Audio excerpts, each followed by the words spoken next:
പ്രിയ സുഹൃത്തുക്കളെ, നമ്മുടെ ശവം തൂക്കികളുടെ ശവമടക്ക് എന്ന് വെച്ചാൽ ഞാൻ പറഞ്ഞല്ല, സ്വരാജിന്റെ വാക്കാണ് കോൺഗ്രസിനെ കുറിച്ചിട്ട്. ആ തൂക്കികളുടെ ശവമടക്ക് ഇന്ന് സ്വരാജ് തീർത്തിട്ടുണ്ട്.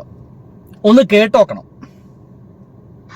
5 കോടി ചെലവായിട്ടില്ല, 3 ചില്ലുവാനം കോടിയേ ചെലവായിട്ടുള്ളൂ.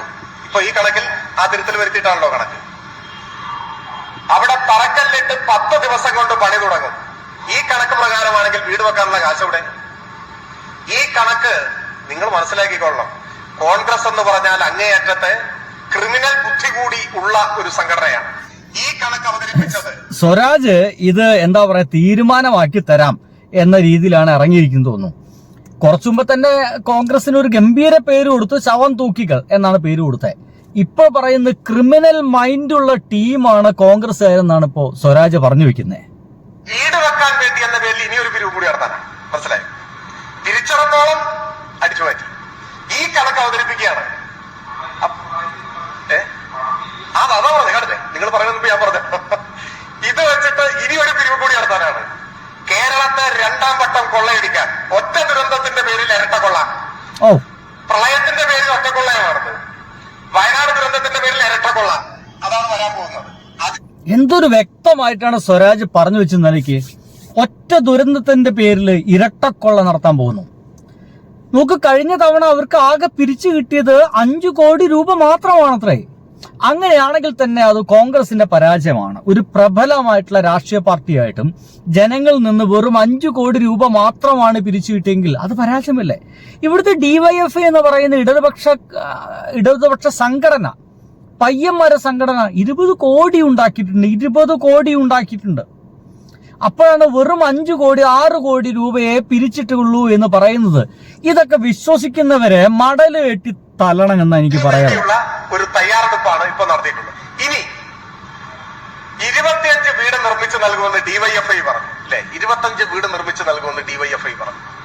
അവർ പൊതുജനങ്ങളിൽ നിന്ന് പണം പിരിച്ചില്ല. പകരം അവർ ആക്രി സാധനങ്ങൾ ശേഖരിച്ചു വിൽക്കുന്നു.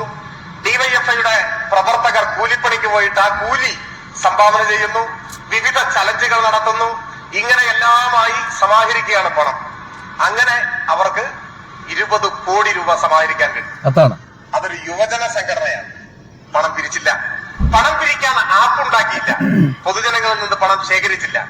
അവരുടെ പ്രവർത്തകരുടെ മനുഷ്യാധ്വാനവും ആക്രി സാധനങ്ങൾ ശേഖരിച്ചും മറ്റെല്ലാ വിധത്തിലും പണം സമാഹരിച്ചു കൊടുത്തു. അപ്പൊ DYFIയുടെ 1/4 പോലും ഒരു സംഘടനാ ശേഷിയില്ലാത്ത ഒരു തല്ലിപ്പൊളി സംഘടനയാണ് കോൺഗ്രസ് എന്നാണോ? ഞാൻ പറയുന്നില്ല. കോൺഗ്രസ് പറയുന്നത് 5 കോടി. അത് ഗംഭീര ചോദ്യമല്ലേ? ഞാൻ കുറച്ചു മുമ്പ് ചോദിച്ച ചോദ്യം തന്നെയല്ലേ? വെറും 5 കോടിയെ പിരിവ് എടുത്തുള്ളൂ, അല്ലെങ്കിൽ അതിലേക്ക് കിട്ടിയുള്ളൂ. ആ 5 കോടി കൊടുത്ത ആളുകൾക്ക് മാത്രമേ നിങ്ങളെ വിശ്വാസമുള്ളൂ അല്ലേ? അങ്ങനെയല്ലേ നമ്മൾ കരുതേണ്ടത്? കേരളത്തിലെ ബഹുഭൂരിപക്ഷം വരുന്ന ആളുകൾക്ക് ഈ കോൺഗ്രസിന് വിശ്വാസമില്ല എന്നർത്ഥം. അതുകൊണ്ടല്ലേ അവർ പൈസ അയച്ചു കൊടുക്കാഞ്ഞേ? കാരണം ഇവരെ ചരിത്രം അങ്ങനെയാണ്. കരുണാകരന് ഒരു സ്മാരകം പണിയാൻ പോലും ഇവർക്ക് ഇതുവരെയും കഴിഞ്ഞിട്ടില്ല. കല്ലക്കെട്ട് വെച്ചിട്ടുണ്ട് കേട്ടോ, കല്ലക്കെട്ട് വെച്ചിട്ടുണ്ട്, ഒരു അടിത്തറക്കായിട്ടുണ്ട്. എത്ര കൊല്ലമായി അദ്ദേഹം മരിച്ചിട്ട് ഇതുവരെയായിട്ട് സ്മാരകം പണിയാൻ അതിൽ എത്ര കാശ് മുക്കിയെന്ന് എനിക്ക് അറിയത്തില്ല. അങ്ങനെ ഉണ്ടോന്ന് എനിക്ക് അറിയത്തില്ല. സംഗതി വിട്ടേക്കാം, അത് അവരുടെ കുടുംബകാര്യം നമുക്ക് വിട്ടുകളയാം. പക്ഷെ പത്മജ വേണുഗോപാൽ ഇപ്പോഴത് പരാമർശം നടത്തിയിട്ടുണ്ട് കേട്ടോ. പിന്നെ നമ്മുടെ പ്രളയത്തിന്റെ ഭാഗമായിട്ട് വീട് കൊടുക്കാന്ന് പറഞ്ഞു, ഇല്ല. സുനാമിയുടെ ഭാഗമായിട്ട് വീട് കൊടുക്കാൻ പറഞ്ഞു, ഇല്ലെന്നേ. ഇതൊന്നും ഇല്ലാതിരിക്കുമ്പോൾ സ്വാഭാവികമായിട്ട് ജനങ്ങൾക്ക് പിന്നെ ഇവരെ വിശ്വാസം നഷ്ടപ്പെടും.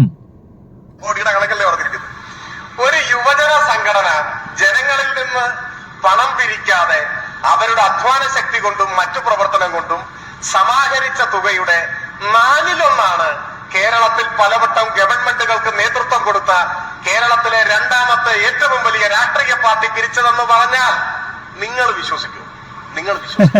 ഇത്രയേ ഉള്ളോ കോൺഗ്രസ്? നിങ്ങൾ വിശ്വസിക്കൂ? വയനാട്ടിലെ ദുരന്തബാധിതരുടെ പേരിൽ പണം പിരിച്ച് അത് മോഷ്ടിച്ച് 2ാം വട്ടം പിരിക്കാൻ ഈ വിമർശനത്തെ അവർ അവസരമാക്കി. വിമർശനത്തെ അടുത്ത കൊള്ളയ്ക്കുള്ള അവസരമാക്കി മാറ്റി. ഒപ്പം ഈ നിമിഷം വരെ ഇവർ പറഞ്ഞ എന്താണ്? ഫണ്ട് ജോയിന്റ് അക്കൗണ്ടിൽ സുരക്ഷിതമാണ്. എന്തോരം നുണകളാണ്. ഇപ്പോഴും ഈ സ്വരാജ് പറഞ്ഞ ഏറ്റവും പ്രധാനപ്പെട്ട കാര്യം എന്ന് പറയുന്നത് അങ്ങനെ സംഭവിക്കാൻ സാധ്യതയില്ല എന്നുള്ളതാണ്. 5 കോടി മാത്രമാണ് അവർ പിരിച്ചത് എന്നുള്ള ഒരു സംഗതി നമുക്ക് വിശ്വസിക്കാൻ പ്രയാസമുണ്ട്. അത് സാധ്യതയില്ലാത്ത, അങ്ങനെയാണെങ്കിൽ 5 കോടി ഒന്നല്ല അവർ അക്കൗണ്ടിലേക്ക് എത്തിയിട്ടുള്ളത്, കോടികൾ എത്തിയിരിക്കും. കാരണം ഒരു വെറും യുവജന സംഘടനയ്ക്ക് ഉണ്ടാക്കാൻ കഴിഞ്ഞത് 20 കോടിയാണെങ്കിൽ, ഡിവൈഎഫ്ഐക്ക് ഉണ്ടാക്കാൻ കഴിഞ്ഞത് 20 കോടിയാണെങ്കിൽ, നമ്മുടെ കേരളത്തിലെ ഏറ്റവും പ്രബലമായിട്ടുള്ള രണ്ടാമത്തെ പാർട്ടിയായിട്ടുള്ള കോൺഗ്രസിന് വെറും 5 കോടിയേ അവർക്ക് പിരിഞ്ഞു കിട്ടിയുള്ളൂ എന്ന് പറയുമ്പോഴേ ഞാൻ മുന്നേ പറഞ്ഞ പോലെ നിങ്ങൾ വേറെ ആരോടെങ്കിലൊക്കെ പറഞ്ഞാൽ മതി. അങ്ങനെ ഉണ്ടല്ലോ, എന്നോട് പറയണ്ട, ഇന്ന അതേ രൂപമുള്ള ചെവിയൊക്കെ ഉള്ള വേറെ ആരുടെകളൊക്കെ പോയി പറഞ്ഞാൽ മതി എന്നൊക്കെ പറയും. ഇത് എത്ര പേര് വിശ്വസിക്കുന്നുണ്ട്? എന്റെ വീഡിയോ കാണുന്ന എത്ര പേര് വെറും 5 കോടിയെ പിരിച്ചുള്ളൂ എന്ന് നിങ്ങൾ എത്ര പേര് വിശ്വസിക്കുന്നുണ്ട്? സ്വരാജ് പറയുന്ന പോലെ ഇതിൽ കൂടുതൽ പിരിച്ചിരിക്കാം, അത് മുക്കി. പച്ച മലയാളത്തില് ശവം തൂക്കികൾ അത് മുക്കി എന്ന രീതിയിൽ തന്നെ പറയേണ്ടി വരും. വീട് പണി 10 ദിവസത്തിനുള്ളിൽ തുടങ്ങും എന്ന് പറഞ്ഞു തറക്കല്ലിടുന്നതിന് മുമ്പ്.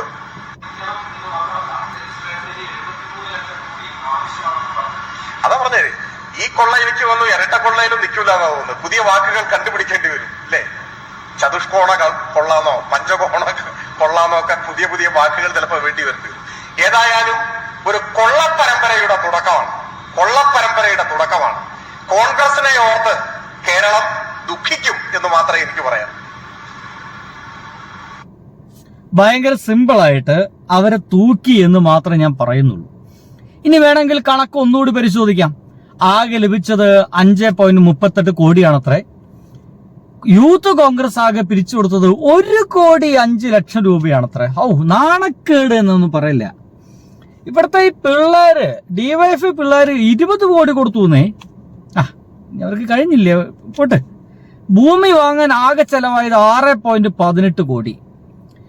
ആപ്പ് നിർമ്മിക്കാൻ മാത്രമായി ചെലവഴിച്ച് 9.3 ലക്ഷം. ഒന്ന് ആലോചിച്ച് നോക്കി. ഇവിടെ ലൈഫ് മിഷൻ പദ്ധതി പ്രകാരം ഒരു വീട് നിർമ്മിക്കാൻ, അതിന്റെ ഏകദേശം ഒരു കൺസ്ട്രക്ഷൻ എത്തിക്കാൻ 4 ലക്ഷം രൂപ കൊണ്ട് സാധിക്കും. മനസ്സിലാവുന്നുണ്ടോ? വീടിന്റെ ഒരു ഏകദേശ രൂപം എത്തിക്കാൻ 4 ലക്ഷം രൂപ കൊണ്ട് സാധിക്കും.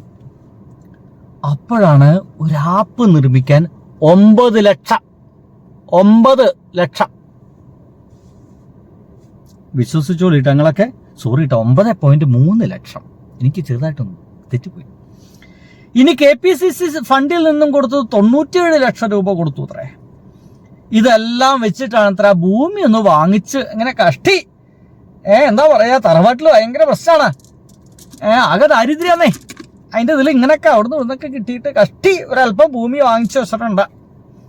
ഞാൻ പറഞ്ഞായിരുന്നു, എന്റെ സുഹൃത്ത് ചോദിച്ചായിരുന്നു, 5 കോടി 6 കോടി രൂപയ്ക്കൊക്കെ ഈ 3-4 ഏക്കർ ഭൂമി വാങ്ങിക്കാൻ എന്ത് ഭൂമിയാടെ വയനാട്ടിൽ എന്ന് ചോദിക്കുമായിരുന്നു. ഇത്രയൊന്നും വിലയില്ലെന്നാ പറയുന്നത് വയനാട്ടിൽ. അതൊക്കെ പോട്ട് ഇനിയിപ്പോ ഇതിന്റെ ഭാഗമായിട്ട് വില കൂടി, ആൾക്കാർ വില കൂട്ടി എന്നൊക്കെ പറഞ്ഞു. എന്നാലും ഒന്നങ്ങോട്ട് ഒക്കുന്നില്ലല്ലോ എന്നുള്ളതാണ്. ഇതിടയ്ക്ക് ഈ ശവം തൂക്കിയുള്ള വാർത്തകളിടയ്ക്ക് ഒരു ഇന്റലിജൻസ് റിപ്പോർട്ട് എന്ന രീതിയിൽ ഒരു സാധനം വന്നിട്ടുണ്ട്. ഒരു ഗംഭീര റിപ്പോർട്ടാണ്. അതിങ്ങനെയാണ്: LDFന് തുടർ ഭരണം, 83 മുതൽ 87 സീറ്റ് വരെയാണ് സാധ്യത. തലസ്ഥാനത്ത് വൻ മുന്നേറ്റം നടത്തും, പറവൂരിൽ അട്ടിമറി സാധ്യത എന്നൊക്കെയാണ് പുതിയൊരു റിപ്പോർട്ട് വന്നിരിക്കുന്നത്. ഞാൻ ഇതിനെ അംഗീകരിക്കുന്നു എന്നുള്ളതാണ്. കാരണം ഇന്നത്തോടുകൂടി കോൺഗ്രസ് എന്താണെന്നും കോൺഗ്രസ് എങ്ങനെയാണെന്നും എങ്ങനെയാണ് വയനാട്ടുകാരെ പറ്റിച്ചതെന്നും ആ ശ്രുതി എന്ന് പറയുന്ന പെൺകുട്ടി അടക്കം പറ്റിച്ചു എന്നാണ് കേൾക്കുന്നത്. അങ്ങനത്തെ ഒരു വാർത്ത കൂടി എൻ്റെ മുമ്പിലേക്ക് എത്തിയായിരുന്നു കേട്ടോ. ശ്രുതി എന്ന് പറയുന്ന പെൺകുട്ടി അടക്കം പറ്റിച്ചു. ശ്രുതി നിങ്ങൾക്ക് മനസ്സിലായില്ലേ? ഭർത്താവ് മരിച്ചു, വീട്ടുകാർ മരിച്ചു, പിന്നെ ഒരു ഇഷ്ടമുള്ള ഒരാളുണ്ടായിരുന്നു, അയാൾ വിവാഹം കഴിക്കാൻ ശ്രമം നടത്തി, പക്ഷേ അദ്ദേഹവും മരിച്ചു. ദുരന്തം അനുഭവിച്ചൊരു കുട്ടിയാണ്. ആ കുട്ടിക്ക് വീട് വെച്ച് കൊടുക്കാന്നൊക്കെ പറഞ്ഞ ആൾക്കാരാണ് കോൺഗ്രസ്. അവസാനം ഗവൺമെന്റ് വീടിന് വേണ്ടിയിട്ട് അപേക്ഷിക്കേണ്ടി വന്നു അവർക്ക്. മനസ്സിലാക്കണം, കോൺഗ്രസ് ഒരു വീട് കൊടുക്കൂലെന്ന് അവർക്ക് മനസ്സിലായെന്നേ. എങ്ങനെയുണ്ട്? വല്ലാത്ത ജാതികൾ, വല്ലാത്ത ജാതികൾ എന്നല്ല, വേറെ ഒന്നും പറയാനില്ല. ബൈ. ഇനിയും ഞങ്ങൾ പൈസ ഇനി അത് സമാഹരിക്കും. AICCയും അത് രാഹുൽജിയും പ്രിയങ്കാജിയും ഉൾപ്പെടെയുള്ള അവരുടെ നിയോജകമണ്ഡലത്തിലെ ഒരു സംഭവം ആയതുകൊണ്ടും KPCC ഏറ്റെടുത്ത ഒരു സംഭവം ആയതുകൊണ്ടും ഞങ്ങൾ അതിന് ഇനിയും പാർട്ടിയുടെ പണം കണ്ടെത്തിക്കൊണ്ട് വീട് നിർമ്മിക്കുന്നു.